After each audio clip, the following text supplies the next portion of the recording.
ሰውነት አብታማዱኛ ወረዳ ሰከላ ቀበሌ ሻፍራ ዳሪት ወጥ ሐሙስ ወንዝ ሌላ አማራጭ የለኝም። ሰከላ አልፌ ወደ ሰከላ ሄዳለሁ እንዳለም ወደ ሰከላም ደግሞ ንጉሽ አላሳልፈ ሰር ወደ ቋርጥ ይገባው እሷ ጋር ተጣላው ብለሽ መዳቺ ምን ሆነ ሲተጣሉ እሺ ሌላ አማራጭ እንደው በሌላ ስም ሞልቶ አይደለ ስራ ለምን ያንን መረጥሽ ነው?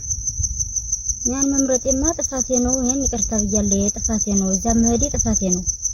ከነሱ ጋር ስለተጣላው በንዴት ነው እጄ ገባሁት። ቢሆን ገብቼ እኮ እዛ ሻይ ቤት ነው የገባሁት። በኋላ ምን ሻ ነው እኮ እዚህ ለሰጠኝ ይቻላል። አዛ እንደደረስ ሻይ ቤት ነው የገባሁት። እናት አለም የምትባለው ቤት ነው የገባው ምግብ ቤት ምሽተው። ከዛ እንዴት አስወጡሽ? እንዴት አስወጡሽ? ከሷን አልስማማ ብዬ ደግሞ ሊቀመንበር ነው አባቷ ብርቄም ትባለ ግሯ የሆነች ክስ ምትል ከሷ ቤት ገብቼ ነበር። ከሷ ቤት ገብቼ ግን ማዘር ገቢያ መጣለች እና ያናገራት ተብዬ ወደ ማዘር ሰሃድ ሌላ ሰው ማገኘና ይቺ ሊቀመንበር ነው አባቷ ለምን እዚህ ቸባንዳ ጋር ተጨመሪያለሽ? ለምንድነው ከሷ ቤት የገባሽ? ለምን አትወጭም ተብዬ ሌላ ሻይ ቤት ሊገባ ስል ነው ወደዚህ ያዙ። አስገደዱሽ ነው? አዎ። እንዴት አስገደዱሽ? ስለሁኔታው በኋላስ እንዴት አምንሽ ስራውን ተቀበልሽ? እስኪ በደንብ አብራርተሽ ንገሪኝ። ዋምኝማ ያውን ከሰው እዚያ ሰው ሀገር ሂጅ እንዴት ሆኜ ብላለኝ። እኔ ትእዛዝ ነው እነሱ አዘዙኝ። ግዳጅ መጡብኝ ገባን ሰለጠና ጃና ሰጡ ወደዚህ መረጃም ሰብሰብ ሻምጭ ተብዬ ተላኩ። የት ነው የሰለጠናችሁ? መሮታ ወዋ አጠገብ ዘባን በኋላ ግራር። ስልጠናው ምንድነው? በምን የታገዘ ምን አይነት ስልጠና ነው?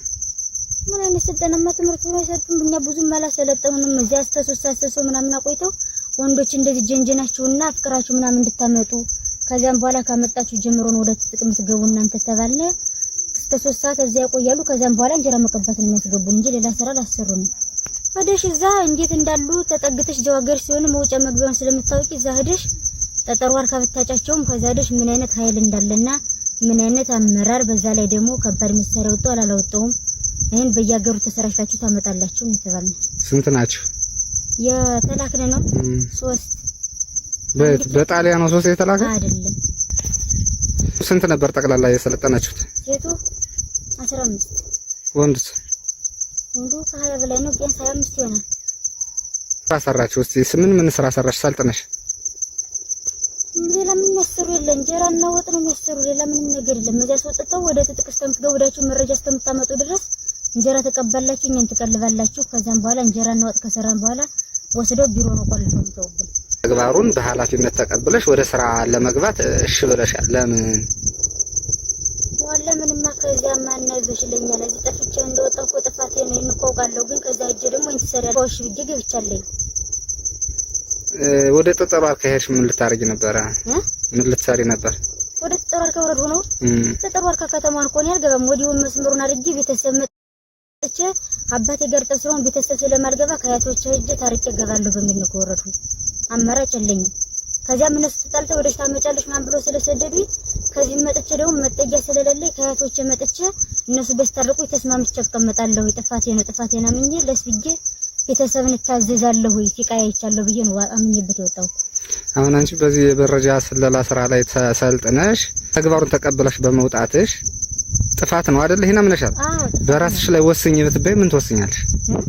በራስሽ ላይ ፍርድ ፍረጂ ብትበይ ምን ትወስኛለሽ? በራስሽ ከእንግዲህ ከደገሙ መረሸን እሺ ብለሽ እንጀራ ስትጋግሪላችሁ ያችሁ በመቆየትሽ እንጂ በመቆየቴ ነው ያስረሽናል። ሌሎች እህት ወንድሞችሽ ለወጣቶች ምን ትመክሪያለሽ? እንግዲህ ካንቺ በመነሳት እንዳይገቡ ነው እንጂ እንዲገቡ ባልመክርም እንዳይገቡ ነው። ለምን መከራለኝ? ለምንማ አውቃለሁ እኔ አይቻለሁ ሲቀይ አማራ ሆኜ ከነሱ ጋር ቆይቻለሁ። ይሄ ስህተት ነው። ግን ከእንግዲህ አማራ ሆኖ ከነሱ ጋር መቀላቀል የለው ስህተት እንደሆነ አውቃለሁ። ከፋኖ ጋር ሆነ ይታገሉ። ፋኖ በቁጥጥር ስር ከዋለሽ ቀን ጀምሮ የደረሰብሽ ጉዳት አለ ወይ? ምን ተሰምቶሽ ነበር? እንደው ፋኖች ሲይዙሽ ምን ተሰምቶሽ ነበር? ደስ ብሎኛል። ሲይዙሽ ደስ ነው ያለሽ? አዎ በእነሱ እጅ መግባቴ ደስ ብሎኛል። ለምንማ ከዛ ግዳይ ስለላኩ ከዚህ ብዬ ደስታ ነው ደስ ይለኛል። ምክንያቱም ወይ ከዛ ቀጥታውን በወጣ ደግሞ ወጥቼ ቤተሰብ ላይ ላልደርስም እችላለሁ። መጋዜ ደስ ያለ ለዚህ ነው። መንገድ ላይ ደግሞ እነዚህ አሁን ሻለቃው ነው እኔ እንዳልመታጉዙኝ የመጣ ግን ደግሞ ሌላ ደግሞ አጋጣሚ ባገኘ ሊረሽነኝ ይችላል። በንዴት የተናደደበት ያገኘ እቺ እንደዚህ ናት ይባል ሊረሽነኝ ይችላል። ግን በእነሱ እጅ መግባቴ ግን ደስ ብሎኛል። መልካም። እስካሁንስ የደረሰብሽ ችግር አለ? ያያያዝ ችግር አለ? የደረሰብኝ መረጃ ሰብስባችሁ ስትመጡ 5000 ይከፈላችኋል ተብለናል። ከዛ በፊት አልተከፈለንም። መጡ ነው የምትሰጡኝ የተባለ መረጃ ይዛችሁ ስትመጡ 5000 ዙሪያውን ይከፈላችኋል። እንግዲህ የገጠመው ያለውና አደጋ ለመቀልበስ በርካታ ተጋድሎ እየፈጸመ ነው ያለው። በዚህ ተጋድሎም በተለይ ከፍተኛ እና አኩሪ ድሎች እየተመዘገቡ ነው። በተለይም የተጋረጠበትን የህልውና አደጋ ቀልብሶ የተሻለ አማራ የተሻለች ኢትዮጵያ እንፈጥራለን ብለን ነው እየታገልን ያለነ። በዚህ አጋጣሚ እንግዲህ በርካታ ወጣቶች የብርሃኑ ጁላን ጦር መከታ በማድረግ በተለይም ገንዘብ እናገኛለን፣ ሀብት ንብረት እንሰበስባለን እያሉ የገቡ በርካታ ወጣቶች አሉ። እነሱንም በሂደት እየነቀስን እያወጣን ያለነ። ምናልባት እንግዲህ ባንዳ በትግል ዓለም ውስጥ ይፈጠራል። ባንዳ ግን የመጨረሻ ውርደቱን እየተከናነበ እንደሚሄድና እነዚህ ባንዳዎችም ተንጠርጥረው እንደሚቀሩ እሙን ነው። በዚህ አጋጣሚ ሰሞኑን እንደ 33ኛ ክፍለ ጦር በርካታ ወጣቶች ስልጠና በመሰልጠን የዚህን ስርዓት እኩይ ተግባር ለመፈጸም ተልኮ ይዘው ወደ የቀበሌው ተበተኑ አሉ።